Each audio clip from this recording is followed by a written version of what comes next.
La surveillance a-t-elle fait défaut à l'hôpital Cochin à Paris? Une patiente a été violée par un autre patient dans la nuit du 28 octobre. Cette femme de 34 ans a été admise après une mauvaise chute à la sortie d'une soirée sur une péniche. Un homme la repère et simule à son tour un malaise pour être emmené lui aussi dans le même hôpital. Et c'est à son arrivée qu'il serait passé à l'acte, un double choc pour la trentenaire David Montagnier. Oui, parce que les faits se déroulent au sein même de l'hôpital. À 4 heures du matin, le suspect profite de sa présence aux urgences pour faire le tour des box et trouver la victime qu'il avait repérée pour la violer.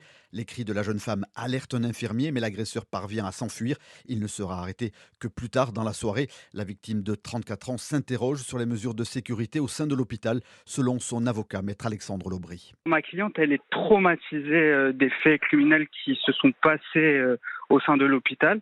Aujourd'hui, son sentiment, c'est comprendre ce qui s'est passé, puisque généralement, un hôpital, on devrait se sentir en sécurité. On y va pour être soigné, ce qui n'a pas été le cas en l'espèce. Si les faits sont avérés, c'est extrêmement préoccupant et très grave. La victime a annoncé avoir déposé plainte contre X pour mise en danger de la vie d'autrui. Selon elle, l'hôpital Cochin n'a pas pris toutes les mesures pour assurer sa sécurité alors qu'elle était inconsciente sur son lit.